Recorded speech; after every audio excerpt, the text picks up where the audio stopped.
Here are the top 10 players heading into the Euroleague 2026-2027 season. Now, before we start, I have to say this. These are the players that I think will have the best season or impact winning the most going into next year. Not necessarily what they've done in 2025-2026 season. More so thinking about what the future looks like. We're future predictors on this channel. So without further ado, here we go. At number 10, I have TJ Shorts. Now, TJ Shorts last season was probably the worst year of basketball in his entire playing career. But he's still TJ Shorts. He still can get to the lane whenever he wants. All right? He still has that stop and pop 15-foot pull-up jump shot. TJ Shorts is one of those guys that things need to be going the right way in order for him to be playing at his peak. And I think him taking that Valencia, Jan Montero spot is going to open up a lot more of his game.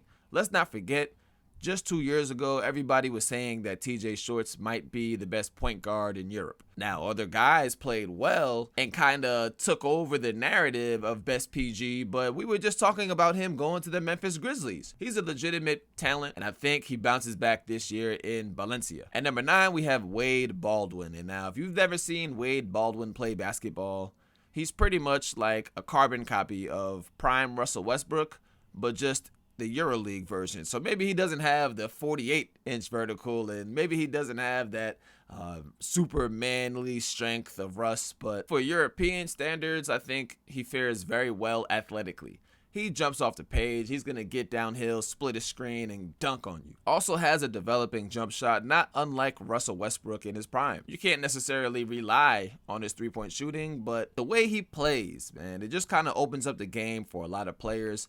He's also a guy that can do a lot of things, fill the stat sheet. He's around that 17, 5, and 5 mark, which by NBA standards, that's pretty much like averaging, 22, 8, and 9. And just real quick, in the midst of all this, I just want to say, shout out to Russell Westbrook. Congratulations on him having such a great, legendary career.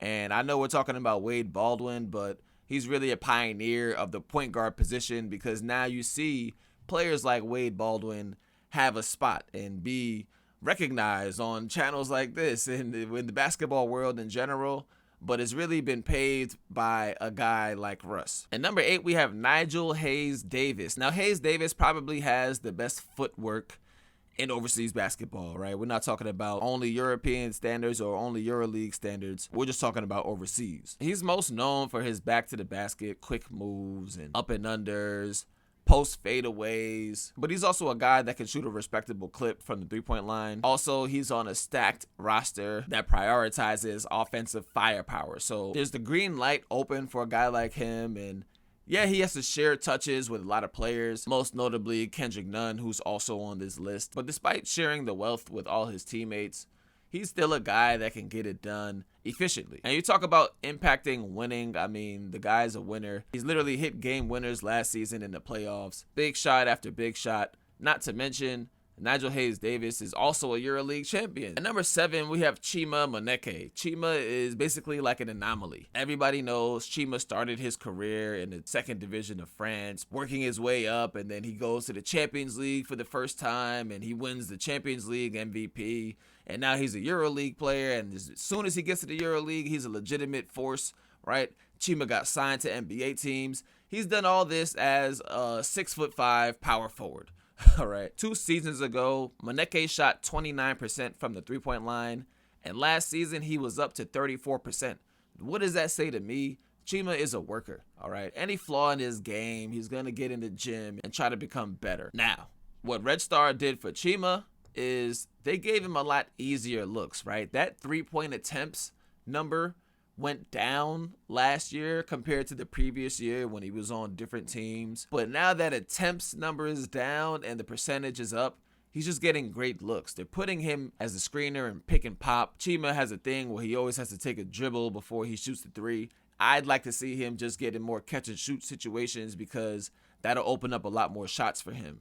But he has a fast first step, super athletic, super strong player, so I understand, you got to dribble the ball just in case the defender comes up and guards you, then you just go right by him. All right, at number 6, we got Mike James. And Mike James is who I consider to be the Kevin Durant of overseas basketball. It doesn't matter how old he gets, and he's not old, but he's kind of basketball old. Don't matter how old he gets.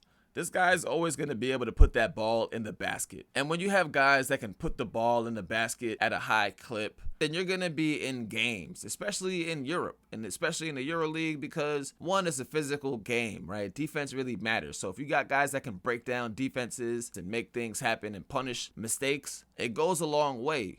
Every possession matters overseas, and a Mike James team will always be in the mix. He's killing you with skill over athleticism. So getting older and losing a step, losing some bounce here and there is not necessarily going to be a dagger to his game. Plus, he's on a team in FS who secretly put together a really good roster. The stage is set for him to just be himself, and that's all he has to do. At number 5, we have Facu Campazzo. The Euroleague is dominated by guards. Guard play rules everything, and most leagues overseas is like this too. But especially in Euroleague, if you have a great PG, setting the table, collapsing the defense, kicking, hitting guys in transition, hitting guys over the top in transition, setting shooters up for good shots, then you're probably going to be in a good position. Facu Campazzo does all of that. He's probably the best player overseas at getting guys involved. I played with a good PG back in the day from Argentina. His name was Herman, and Herman was always vocal. He was always talking in the huddles and at the free throw line. He was always talking to me. There's points in the game where Herman will come up to me and say, brother, this is your moment. You're going to get the ball for the next 3 possessions. And he will make sure it happened. There's times where he's just like, bro, just cut. Bro, just run. I'll get you the ball. And when you have point guards like that think for you, he makes the job easier of everybody else around the court. That's exactly what Campazzo does. And now when you put elite wings, elite bigs, elite lob threats around a guy like Campazzo, you will always be in a position to win. All right, at number 4, we have Elijah Bryant. Elijah's a guy that goes inside, he goes outside. He's got a huge frame, he's got a tight handle. He plays point guard, he plays shooting guard, he plays small forward. He could even play stretch 4 if he wants to. And just to give you more context on how unique of a player he is, last season he averaged around 4 assists per game, and he only had less than 1 turnover per game. Shout out to Elijah. He does a lot of content as well. He'll be on this channel during the season for sure, breaking down the game. But when he talks about the game, you can see that he does his homework. He breaks it down to a scientific level. He's one of those guys that's just thinking about every single outcome possible. There's so much thought process. There's so much IQ, studying, and everything just kind of comes together. And he's got the brain of the point guard, but the body of a dominant 3-man. And at number 3, we have Kendrick Nunn. I don't really have to say much about K Nunn. Everybody knows Kendrick Nunn's situation. He makes the game look easy, elite shooting, elite driving. He's even a good passer and willing passer on a stacked team. And more importantly, why he's above guys like Mike is he's in his prime. How lucky of Euroleague to get prime Kendrick Nunn years, because he was probably going to be overseas anyway, but he easily could have been an NBA player, but he probably makes more money over here net. And he's just a solid guy that you can always count on. K Nunn is always up for the big game. You know he's going to hit a big shot or two every single game. It's Kendrick Nunn. At number 2, it might surprise some people, but we have Yon Montero. Yon is very young, but despite that youth and inexperience at this level, he carried his team, and I don't want to say carried because it was a very balanced team. Let me use a better word. He helped guide his team or helped lead his team to the championship round. At 22 years old, he was both the best young player in the league and a first-team player in the league. He impacts the game with scoring, but that doesn't tell the full story. Montero is an active defender. He's going to get deflections, steals. He'll put pressure on you sneakily. He's definitely setting the table for his guys. And on a team like Olympiacos, where he's now on, the talent level between Valencia and Olympiacos individual-wise, Jan is going to have Fournier on the wing. Shout out to Fournier.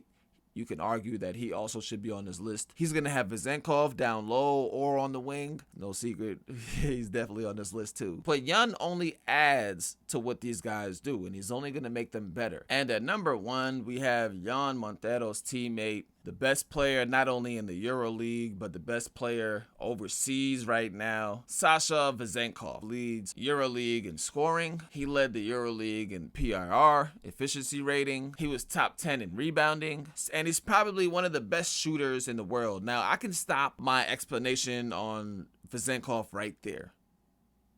That's enough.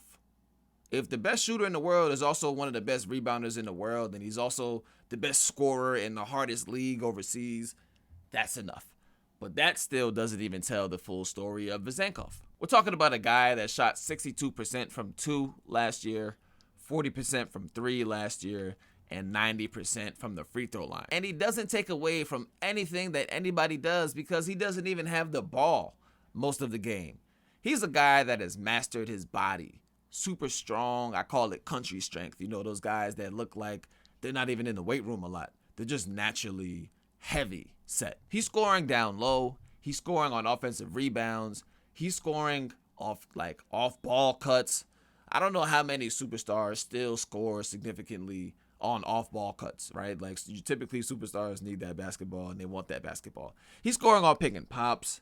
He's scoring on face-ups and mid-post. He's scoring on fadeaways in the mid-post. Like, he just is the perfect player for EuroLeague because that ball is never going to stick with him. He's always going to move it. Once you pass it to him, he's making the best basketball play, and he's still going to lead the league in points. A guy like him, I'm sure he's great in the locker room, but he's one of those guys that even if he was like Shaq level, horrible teammate, disrespectful teammate, you still ride with that guy, just like they rolled with Shaq in LA and Miami and all those years. He's just got the talent, and he's just gets it done well enough that nothing else matters.